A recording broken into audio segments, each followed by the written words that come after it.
Hello, welcome to or welcome back to my channel. If you're new here, thank you so much for stopping by. And as always, if you are a recurring viewer or a subscriber, thank you so much for your continued support of my channel. I really appreciate you all being here today. I am incredibly excited for today's video because I am finally able to do my Brattle Bookshop book haul. The boxes that were shipped to me from the Brattle arrived. One arrived yesterday and the other arrived just earlier this morning. So I have all of the books that I purchased on my Boston trip in my possession now, so I'm able to finally do the long-awaited Brattle haul and show you all the titles that I was able to pick up while I was in Boston last weekend. I am incredibly excited for this. How I'm going to handle this is I'm going to do two videos. I got two boxes, so I'm basically going to do a video for each box, just because I don't want to have one incredibly long video that sort of drones on forever and ever. So I'm going to do it split between two videos. Today in this video, I have 11 books that I'm going to haul, and then in the next video, I believe it's a couple more than that, but they should be fairly equal in terms of length. But before I show the actual books, there are a couple sort of extra pieces that came in the box. The Brattle does a fantastic job with their shipping.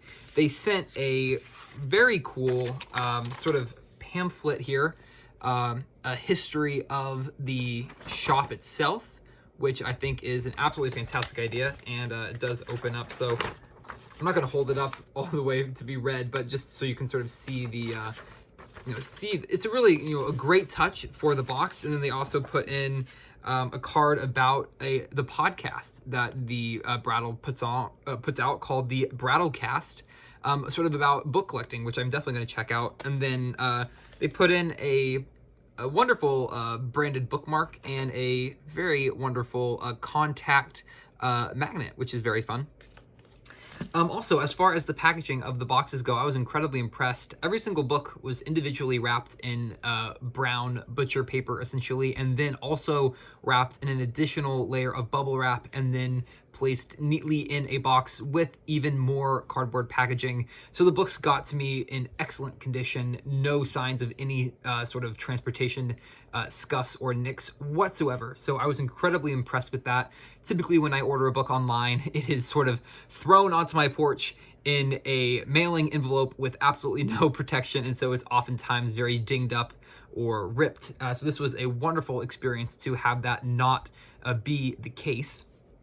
So I have 11 books here, and I will just start the haul. These are primarily nonfiction, but I believe there's one fiction title in this stack, and then there'll be a couple of fiction titles in the next stack in the part 2 of the haul. But just starting off, the first book I have here is Queen Victoria and the Romanovs, 60 Years of Mutual Distrust by Corinne Hall, who is the author of another history called To Free the Romanovs. And this is one that has been on my TBR for about a year now, so I'm very excited to have this in my collection, finally be able to read it. It was sort of out of stock at the other websites where I shop, and then so I put it onto a list of when I go to the Brattle, this is a book that I want to look for, and they had it. We got a great portrait here on the back. So I'm really excited about this, sort of finally tying together the histories between Queen Victoria and the Romanovs. Of course, they were related. They were incredibly close, and especially growing up, they spent lots of time sort of back and forth between Balmoral and back going to St. Petersburg. So I'm really excited to finally sit down with this book and read it, and I am almost positive that I will love it, and there will be a review for it once I finish it. So Queen Victoria and the Romanovs by Corinne Hall is the first book here. Then I have a biography of Samuel Pepys by Stephen Coote, and this is Samuel Pepys' life. I have not read anything about Samuel Pepys at all, and this was a recommendation from Steve, so I am very excited.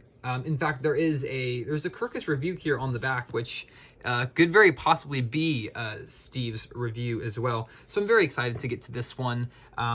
Like I said, I've read nothing about Samuel Pepys. I don't even think I've read any of his works yet either, so I'm hoping that this will be sort of a good icebreaker for me. So we have Samuel Pepys' Life by Stephen Coote.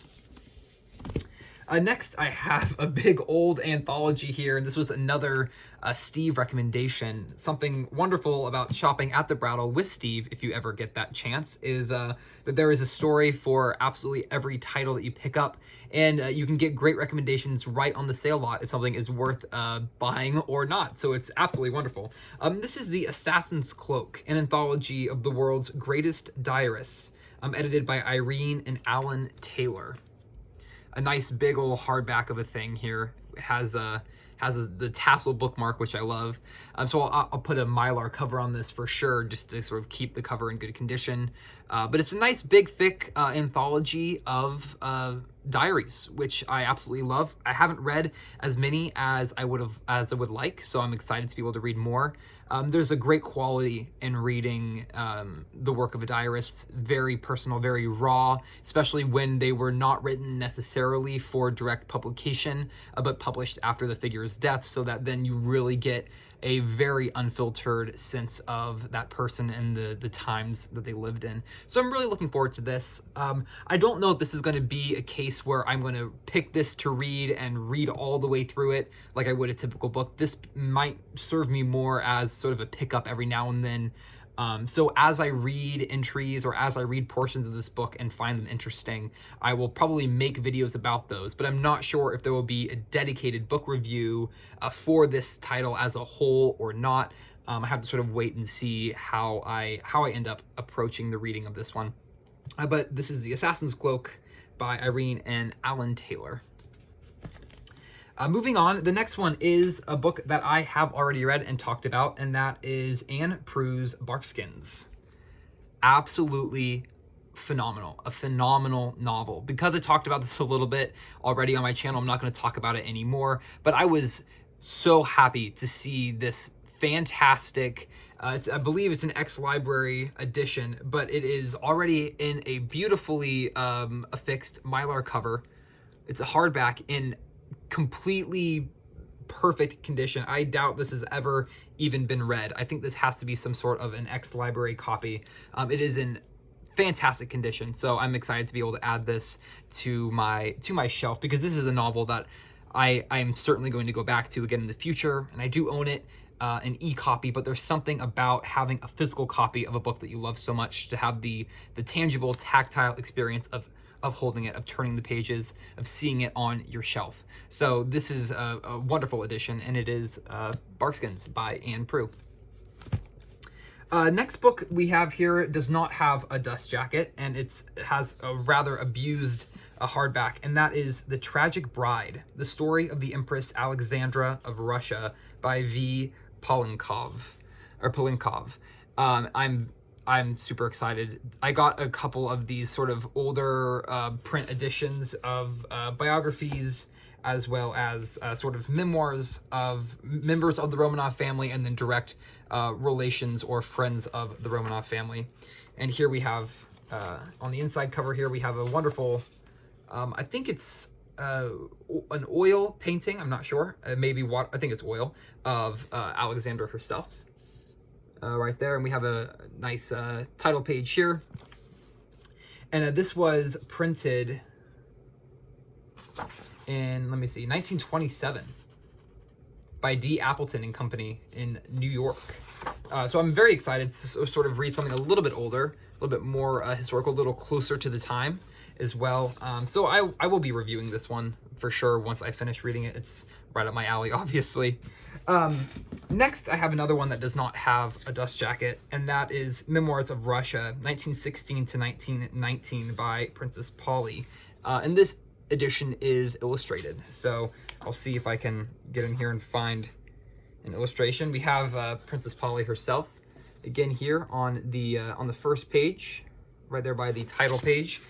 This one was also printed in a, let's see.